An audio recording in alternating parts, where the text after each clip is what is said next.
Go for it. Right on. Welcome, everybody. Thank you for joining us after what might have been a delicious lunch, hopefully, at this hour. We're really excited to talk with you about AI in our session titled Beyond the Buzz. There has been a lot of conversation happening around different forms of large language learning models, including and sometimes especially ChatGPT and 4. So we're going to be talking about that today. And we hope that this is a presentation that is active and participatory in nature. So I guess we'll start off by introducing ourselves and who we are. There we go. Hi, everyone. My name is Meryl Krieger. My title is Senior Learning Designer at the University of Pennsylvania School of Arts and Sciences Online Learning Team. What that means in English is I'm an instructional designer and technologist. My name is Colmon. I work on the team with the delightful and lovely Meryl Krieger. I'm also an instructional designer, as well as some other things that we do together, but which we might talk about as the session progresses. Great. Right on. So I know that sometimes Zoom and online environments could be difficult to build forms of community in, and also sometimes feel like you have an active stake or participation in there. So what I would love to do is to break that mold a little bit by starting with the warm-up activity. So if you can go ahead and take out your cell phones, this QR code will bring you to a poll that'll ask you a question about how you feel about ChatGPT, a specific question about that, and give you some room to offer responses. It will create a word cloud. And part of the reason why I like this activity is because it gives us a sense of where we are, our perspectives on this tool, as well as this cluster of conversations that happen both in learning environments and outside of learning environments. So if you've all had a chance to pull out your cell phones and connect to this QR code, we're going to go ahead and pull up the word cloud. If you've submitted it, if you want to go ahead and put up a thumbs up when you're ready. And thought I would just bring that up here. Awesome. So we see a few things here, right? Unknown, which is a great thing, especially considering the nature of these tools like ChatGPT. Revolutionary, that is definitely a possibility. And we've seen some conversations happening across different sectors about how this might be a revolutionary tool. I too have mixed feelings. So I'm glad that that is reflected in this space here. And hopefully this presentation will be interesting to many of you and talk about the layered nature of how we can find interesting things in ChatGPT. I'm seeing reflective of society as well as evolving. There's some mention of the future there, which I think is another word that comes up quite a bit when we have conversations about AI in general and technology there. Language model for sure. Yes, and possibly too tricky. That'll be one that we touch on as well in this space. And again, part of the reason why I thought this would be a helpful activity was because we all come from different perspectives and have different opinions on it. Some of us are a bit more skeptical or optimistic about it. Some of us already have some ideas on how we might use it or have used it already in different spaces. And I wanted to leave room for that to be reflected here. So without further ado, I'm going to go ahead and pass this off to Meryl so she can talk about the agenda that we have for the session. Got it. I want to echo what Clay just said, and that I'm noting that interesting is still the dominant response people are having to it. I know many of you have been going to the other sessions on ChatGPT that are going on at the conference this week, which I think is awesome. I will also front load something that we're going to come back again and talk about at the very end, which is that we're hoping to continue this conversation on the ChatGPT channel on the Discord server for the ELCC, for the ELK conference after the session is over. So we're hoping this is just the beginnings of a conversation. So I'm going to change gears back here and talk a little bit about our agenda. We really have three things that we want to do during our time today. We wanted to give you a bit of a sense of the background of what we're doing, why we're doing it, and explain a little bit about our approach. The bulk of our time, what we're hoping will be pretty interactive, is basically we've created a bad example of a prompt for ChatGPT, and we want to workshop it with you and look at what are the limitations of it, what are the possibilities of it, how could we improve it, what are the questions we need to be thinking about, and then we want to follow that up at the end with a question period. Odds are very high, given how many people are here today, that we won't have a chance to talk about all of this. So all the more reason why we would like to continue the conversation after the session is over on the Discord server in the ChatGPT channel. So please don't hesitate to tag us both. You will find us there. We are already there and waiting for this conversation. With that in mind, Awesome. go for it. So I thought it would make sense, and both of us having conversations about this, thought it would make sense to talk about the background a bit. And like many of our discussions, they began with questions, right? One of the biggest questions here was, how do we guide faculty to use and teach with ChatGPT or another chat-based LLM? And that was key to us because we wanted to be a practical thing, right? We wanted to kind of allow forms of curiosity, as you mentioned, in that word cloud, and also allow faculty to think about ways that they might create a skeleton or a foundation for assignments in particular. There are many ways to use these types of tools, and oftentimes thinking about them in practical terms can give us some direction for it. So assignments were definitely one of the ways that we thought about using it. We also thought about ways that it might be helpful for us to design a good prompt using that particular tool and then iterate on that prompt. And then finally, we thought it was really important to think about ways that we can model forms of reviewing and fact checking for responses, because as you'll see, ChatGPT and other large language models have a tendency to hallucinate sometimes. So giving us a chance to model some reviewing and fact checking responses can allow us to have forms of best practices that we can kind of work with and then share with students who also want to use it. Absolutely. We also wanted to bear in mind some basic considerations. First of all, since Clay and I are both instructional designers, we think a lot about the issue of universal design and making sure that what we're teaching is going to be accessible both in terms of learning paradigms, but also in terms of the needs of our student populations. How is that going to play into this conversation about designing and teaching using this kind of large language model platform? So a lot of this has to do with accessibility issues.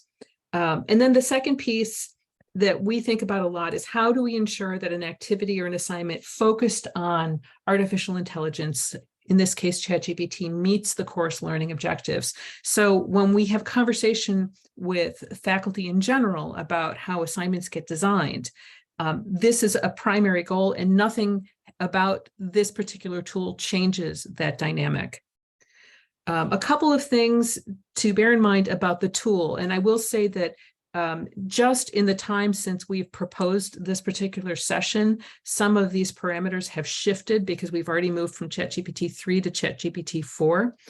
But either way, a big consideration is the limits on the LLMs. One is how many characters or words in this case that the platform can retain during the course of a session before it starts to forget, literally. So once you get to a certain amount of information that you are giving it, the old stuff that's on the other side of that wall of that limit is going to fall off the radar.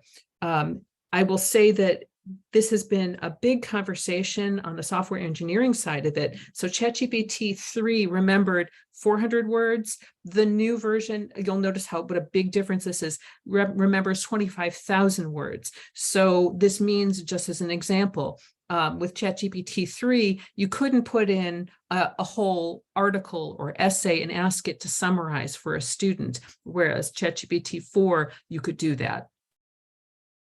So if that gives you a sense of the perspective. The thing that has not changed is the data set that these language models are trained on, which is ChatGPT is trained on data that ends at the end of 2021. So anything that involves current events, you're going to have to give it the data, or it's not going to be able to work with it, or it's going to make stuff up. So this is really, really important to bear in mind before we even get started. So I'm going to pass things back to Clay, and we're going to keep going. Thanks, Meryl. I think that last point that you mentioned about it making stuff up is an important one that we'll kind of come back to a couple of times. It's really good at making stuff up. Sometimes it does it very creatively and hilariously. And I think that it's important to consider what that looks like and how we can anticipate that. But in terms of a foundation for assignments, we had some other questions that were attached to the work that we do with these types of platforms and the conversations that we have with faculty who anticipate using it. So one of them is, what elements of an assignment are essential, right? So what are these key things that are important to the assignment that you might be able to communicate? Another is, what constraints are there on how the assignment is designed? And that gets to questions surrounding access, about time, and also the types of submission formats that it receives. The good thing about ChatGPT 4 and also some of the challenges is that there's a wide range of things that you can kind of upload and use as examples that it can kind of pull from. But there's oftentimes, as faculty know, and as instructional designers know too, a limit on the amount of time that we might have. And that also leads to conversations about accessibility and access as well.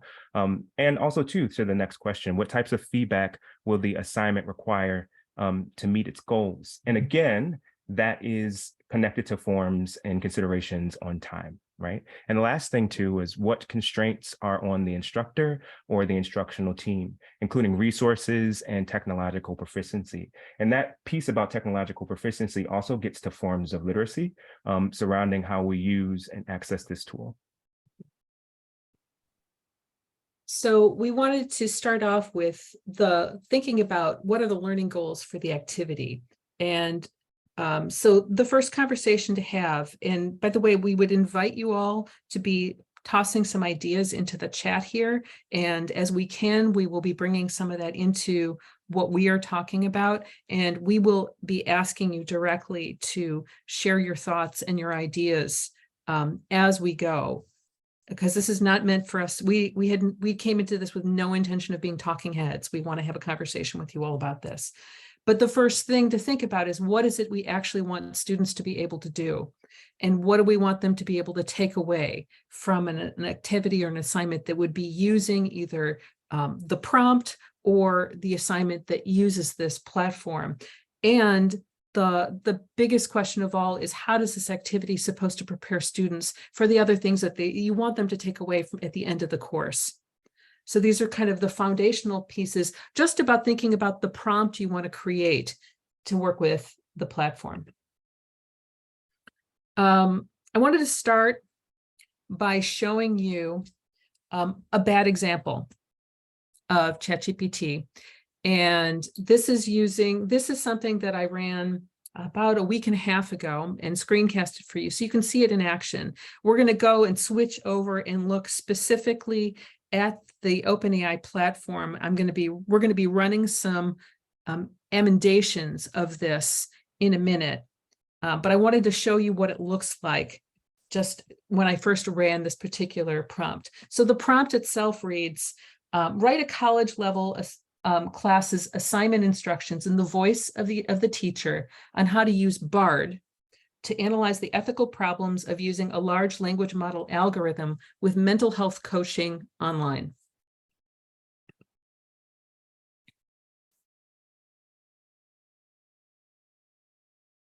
So the first thing we're doing is watching it process through and pull data, which is what it's doing right now. And by the way, I'm going to be putting the transcript of this into the chat in a couple of minutes for you all. Unless, Clay, you want to do that. I think we have it someplace. Mm-hmm. Do that.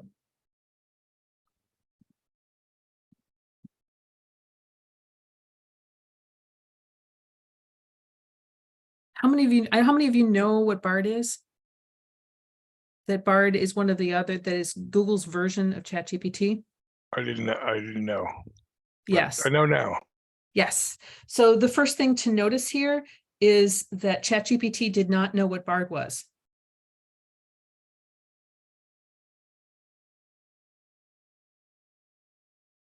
So it thinks Bard's a website. Yes, they are competitors. Okay, so that's the first piece of this, and we now have this in the chat.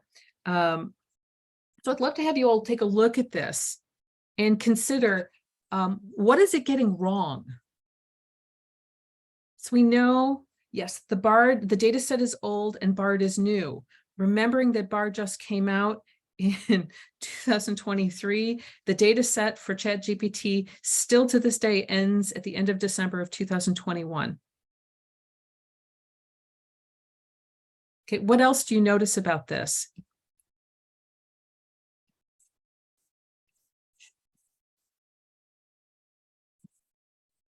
I'm gonna change gears. And we're gonna look. Yeah, I agree, Connie. Connie writes in the chat that the instructions are vague. The instructions are vague, right?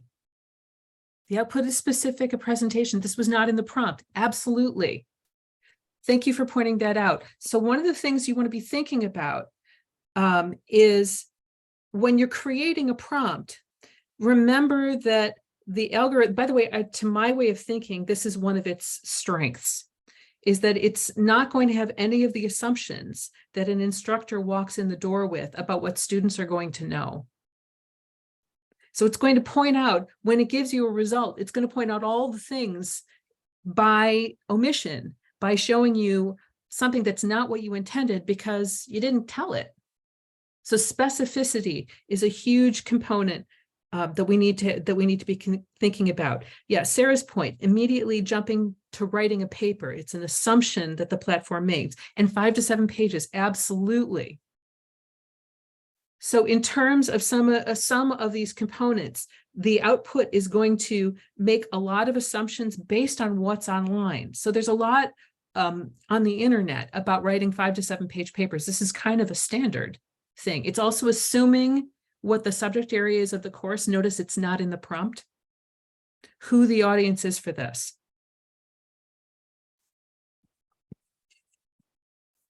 So is there anything you like about this particular output? Are there things you like here that you would want to This would be really useful for checking your own work. Mm-hmm. You write a prompt, you have the instructions, like you just said, you have all these assumptions, and Right. and you wonder why the students don't get it. Right. You're like, and you're scratching your head, like, what did I not say? What is it that you don't understand? And Right. then, and this kind of lets you know beforehand. It does. It's very useful in that way. Yeah. So the next thing that I did when I was revising this is I said, okay, we're going to use a Twitter thread to help regenerate this. And I realized I didn't add the Twitter thread. I didn't add a link to it because it's something that's way newer than what the LLM has access to. And so this time, what I did was I added a link to the particular thread. So now we're giving it some specificity about here's the conversation. And it's very collegial about this. Here's an example of how that Twitter thread by Robert Morris can be used to regenerate the assignment instructions. And I stopped it. And I said, well, let's learn how the experiment that was done that was presented here. And it tells me I don't see an experiment. Well, it happens that there was an experiment, but it's something that's presented in the links within the particular thread, which it's not going to access. So what I said instead was use this thread to revise the assignment instructions. And here's our new version. Notice that it's still assuming BART is a website. It integrates the thread and the ethical concerns that she raises. So now we have some specificity in terms of the content matter. We still haven't dealt We still haven't dealt with some of the problems of how the assignment instructions are written. Yeah, and I agree. One of the nice things about this is how organized it is. Mhm. I've heard many examples of people using it to help organize and outline topics, outlines for projects, outline examples to be done in presentations. I've heard many a discussion about this. Notice it's still talking about it as a 5 to 7 page paper. So I'm building on that, and I say review the assignment instructions such that students are identifying an ethical issue themselves rather than summarizing findings. Because notice what it does is it's still asking students to depend on another platform to solve the problem for them rather than do their own thinking. Yeah, the learning outcomes are not embedded throughout the instructions. So one of the things to be thinking about, again, are the goals for the assignment, the things that we were talking about earlier. We want to be thinking about how do we need to incorporate that into the advice, into the guidance we are giving in the prompt to be able to get that built into our assignment instructions. So when I went back and asked it again to actually identify an ethical issue themselves, here we go. So research the use of LLMs in mental health coding and pay attention to this. Now it's finally asking them to do the thing that we actually wanted them to do in the first place. It took a couple of iterations to get us there. Identify one ethical issue. Here's some examples of what that could be related to, which is kind of nice. And it's still making an error here. So I finally had to tell it this. Be aware that BARD is a large language model itself, not a website. And I finally got this.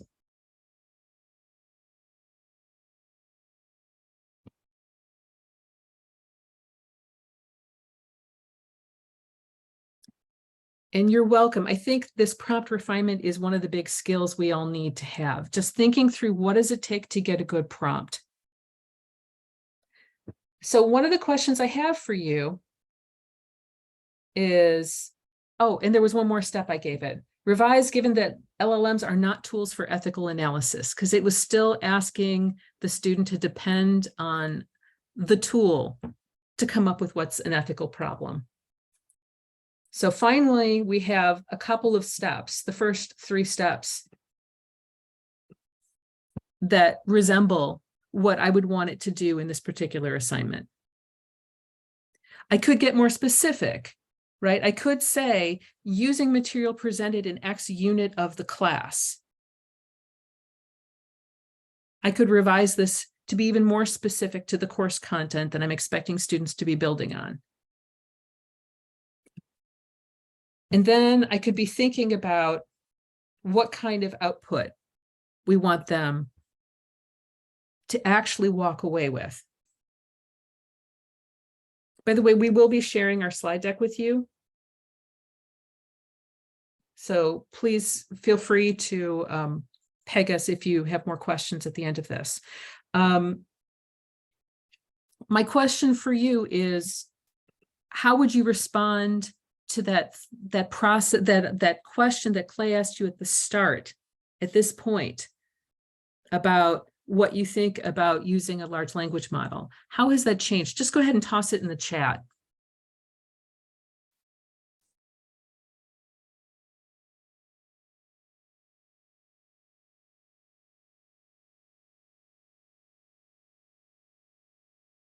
Good for rough drafts. What else?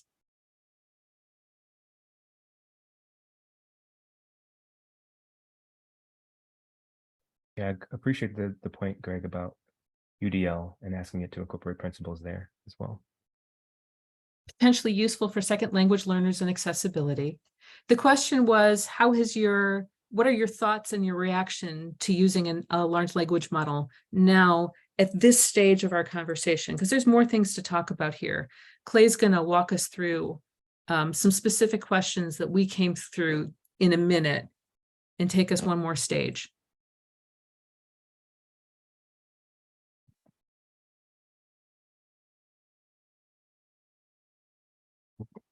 I'm going to actually shift gears and take us back here.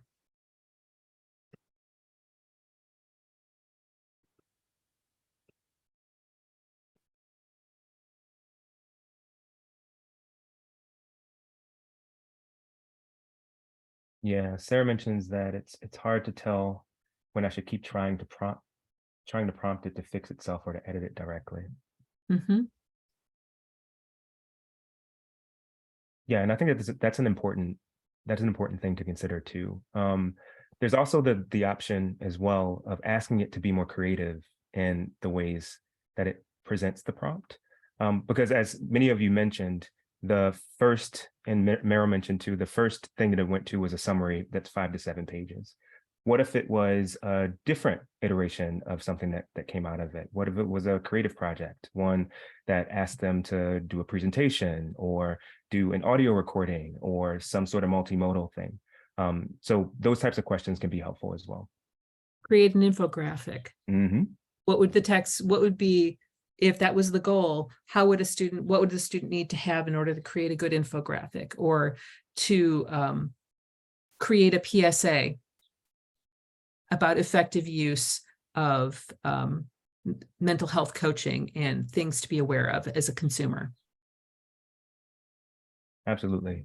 Right. And I think that kind of brings us to this. So we've already been workshopping this, right? So Meryl wonderfully kind of brought us through and took us through some of the steps that she went through for refining this. But taking a couple steps back, one of the important questions that we can start off with is, why am I using GPT in the first place? And how am I communicating this to the tool? And that form of contextualization could actually be really helpful. So I think at the very beginning, we talked about the prompt being vague. Building that directly into the prompt, those types of considerations can save you a couple steps, and it might take you to a place that you didn't necessarily anticipate, and give you different results that are important as well. So again, asking why you're doing it and also how you're communicating that to the tool are really important. And that can take many forms, and you can share in the chat what you think that might look like. Yeah. Considering what I was showing you was this whole process of iteration. And that is actually, I think, a useful aspect of this tool. And one of the reasons why the newest iteration of it, this expansion to be able to have 25,000 words that it's going to retain, means it's going to remember those earlier versions of your query, so that you can go back to an early version of the prompt that you're asking it to develop and say, let's go back to this version of this. This was really great. Now, can you perhaps reword this in to come from a teacher in a creative writing class, Mm-hmm. who is asking students to create a model of, Clay, help me here. You're the writer among the two of us. You can create a model for a sonnet, or to create a poem or some form of prose-based reflection on a specific topic. As I mentioned before, and I said that we would come back to it, it's very good at making stuff up. So we can use that to our advantage in cases like that. So I think that brings us to, you could ask to complete the assignment it comes up with as well. That's a good point, Gary. Yeah. So to respond to, I'm just looking at who asked the question. Connie asked the question, the 25,000 words includes all the prompts. This is in a particular session. It's going to retain 25,000 words. Mm-hmm. It's going to start over in each session. Absolutely. So I guess that brings us to the second part of workshopping after Indeed. why GPT. So goals for the prompt. These are the things that start to narrow down the focus of what you want as an output from GPT. How am I describing the tone, the style, and the form I'd like GPT's response to take? And this can be tied to the learning goals for a particular assignment, or ones that are larger learning goals for the course. And again, specificity is key here. So as specific as you can be as possible will save you some steps of iteration in the long run. And they may look different depending on what you're going for what discipline you're in or what multiple disciplines that you're trying to cross. Having that specificity can also to model that for the students in their response as well. Sorry, I was just responding to somebody in the chat. No problem. Okay. Next. And that brings us to the context, which the question that we have here is, what context does GPT need to understand who the prompt is for? And there was a bit of that in the original prompt, but that can definitely be something that's worth massaging in some ways. So what background data, what information am I offering to explain who the response is coming from and for whom it's meant? And I think that's a key point, right? So the from and for are important to describe there, because there are some considerations or assumptions that it might not necessarily make if you are particular about that. And that too, as a person who's making a prompt, can get you to reflect on that why, again, that we talked about in the first workshopping piece. Got it. Ready? Mm-hmm. All right. So that brings us to constraints. And for the instructional design and also teaching and learning work that I do, I like to call them creative constraints because they often occasion us to think differently than we would.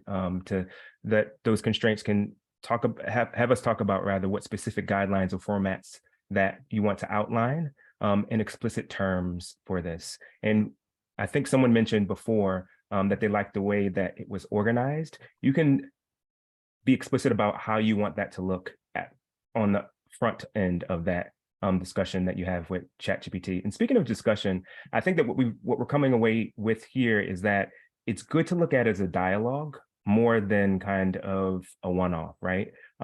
As you would have a conversation with a student or a colleague to kind of tease out the specifics of where you're trying to go, and also to hone in on the key points or things that you want to pull out there. That can be really important too. I want to jump in and comment on something that Greg put in the chat just a moment ago. He says, I wonder how much the AI will generalize when we say who the assignment is for. Be mindful that what we're dealing with is a mathematical predictive model. So it's not actually doing generalization. And I was thinking about that as I was giving a response. But remember, what it's doing is it is pulling likely connected words based on the language you're giving it. And you can refine that language to be more precise. Again, remember that it's not making assumptions. It's giving you back what it sees online as a general kind of a synthesis of the stuff that's out there in the world, using the language that you're giving it. But it's not doing any generalizing itself. Am I saying that in English? I'm trying. It's hard. It is fascinating. Sorry, back to you, Clay. No problem. I agree. It's definitely fascinating. And I guess that brings us to the fifth one, the fifth part of this, iterating the prompt. And I'm going to give this one to you, Meryl, but before I say that, I think that what we mentioned at the top of this presentation and dialogue is that we would have a chance to kind of iterate ourselves on prompts that we want to kind of have revised by ChatGPT, and that is part of the process too. So it doesn't have to be something that was made in the session that you have with ChatGPT. It can be literally something that you've already made that you want to refine or iterate on, right, using some of the techniques that we've talked about before here. Right. So picking up where Clay left off, things to be thinking about as you're going through this iterative process. Where could you encourage the LLM to expand on or to dig deeper into what it gives you? So here's where you want to think about, are there places where there are inaccuracies? Are there places where you're looking for it to communicate something specific? When are you asking, how are you framing stuff to make sure that it understands, and I'm putting that in quotes, what you're actually asking for? And noticing those places where it's giving something that's just plain wrong is often a place where basically it means you need to give it better guide rails. Anything you want to add to that, Clay? Yeah, I would say too, asking it explicitly if it understands can be really helpful, because it'll tell you if it doesn't understand, and it can kind of speak back to you those things too.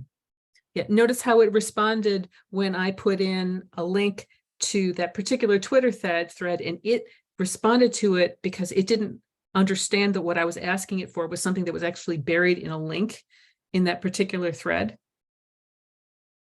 So it could only really take in a certain amount of the information that was actually in the thread.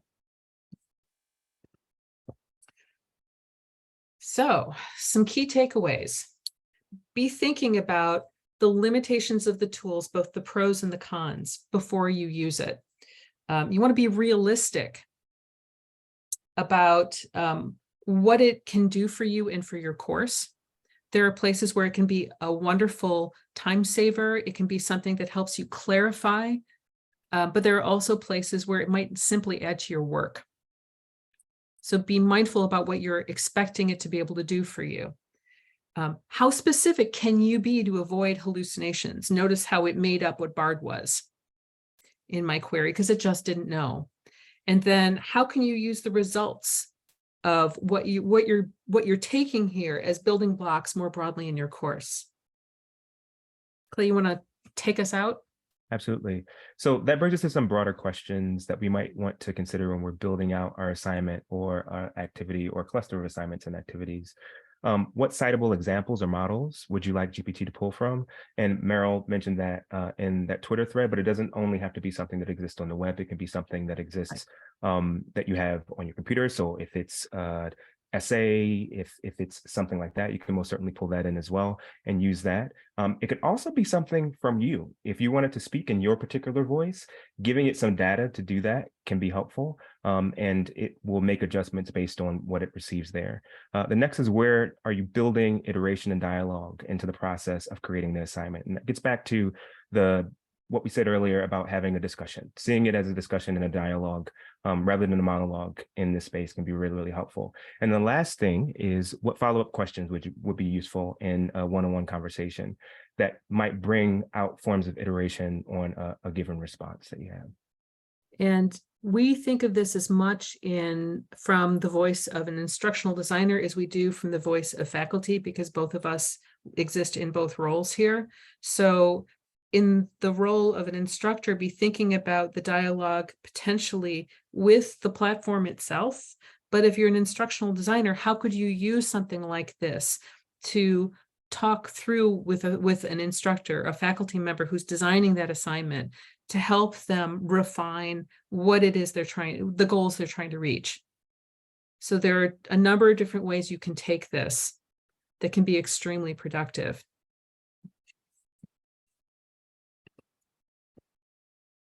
Yeah. And we have some time. We actually are right on schedule, which is kind of amazing.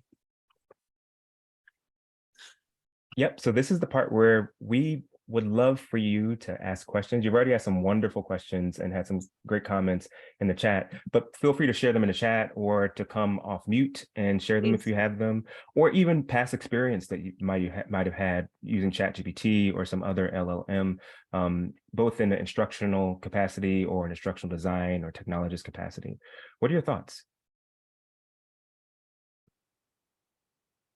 And I'm going to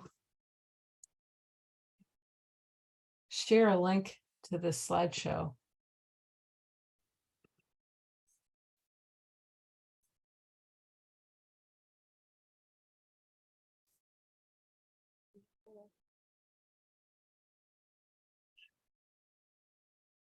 Are there any burning questions you have or reflections that you have after you've done this workshopping activity and conversation?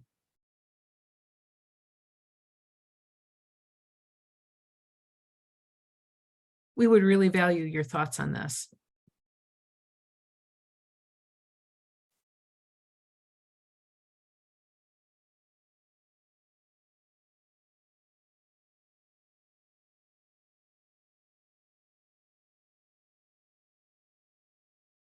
I will say that the hallucinatory, thank you.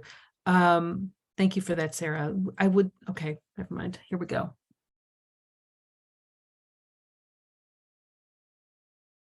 You want to talk more about that, Greg?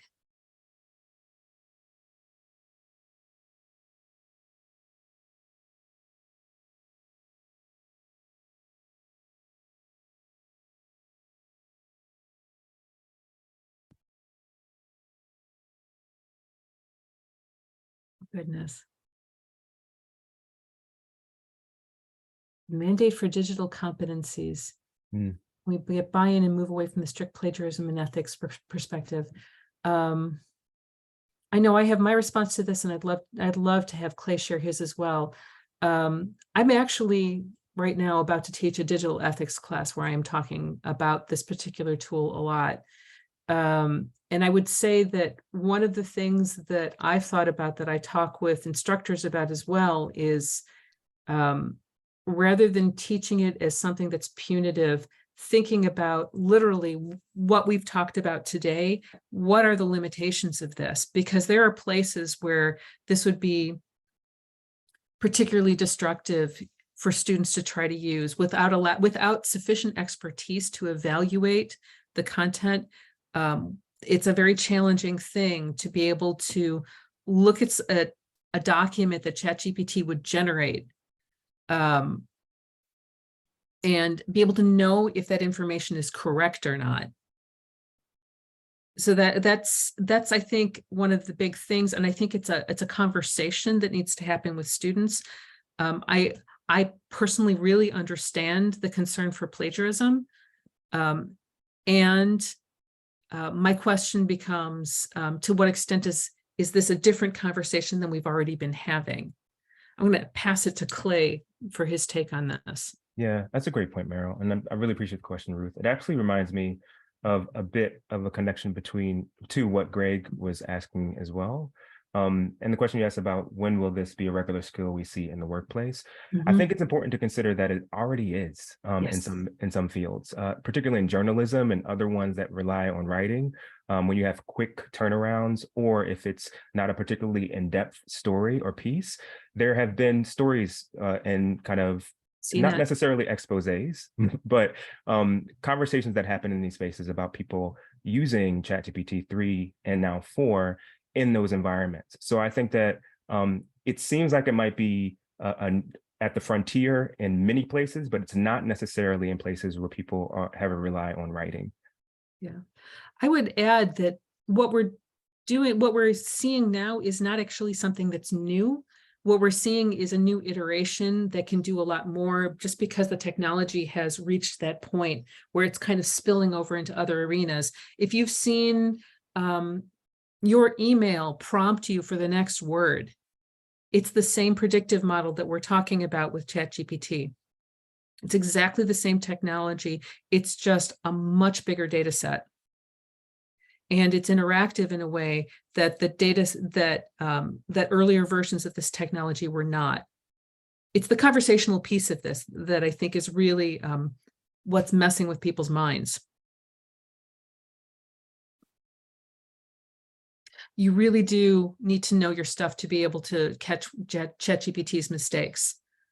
And this is actually where I think the warning flares go up, and this is why a conversation needs to happen in the classroom. No, I haven't sent the slides yet. Yeah.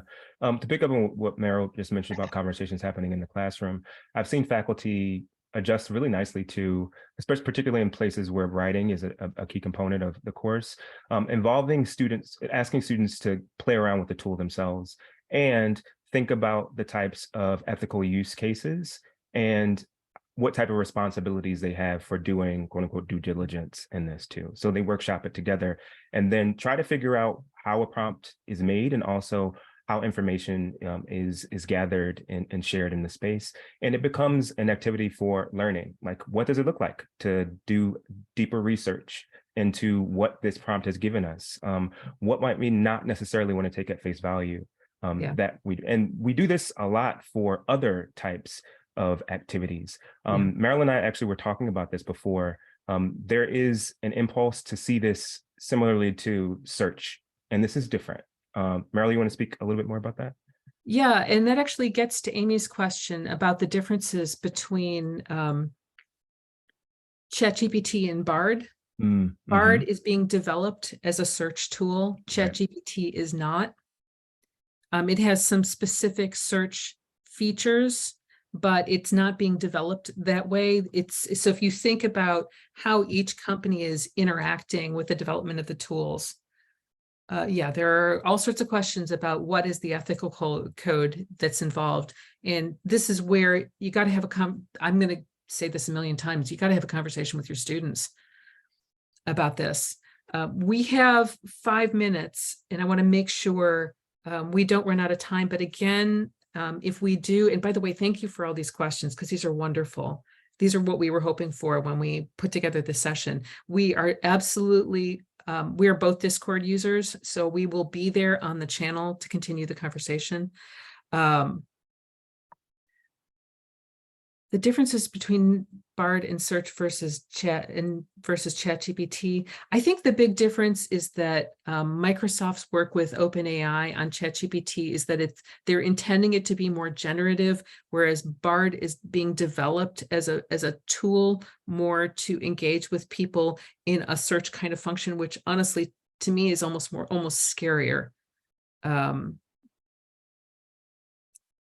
Because there was an article that just came out this morning in the Washington Post about somebody put in a prompt, a query to, I think it was, I don't remember if it was ChatGPT or Bard, but asking about sexual harassment cases, and it totally made up one about a real person and created fictional articles in support of it.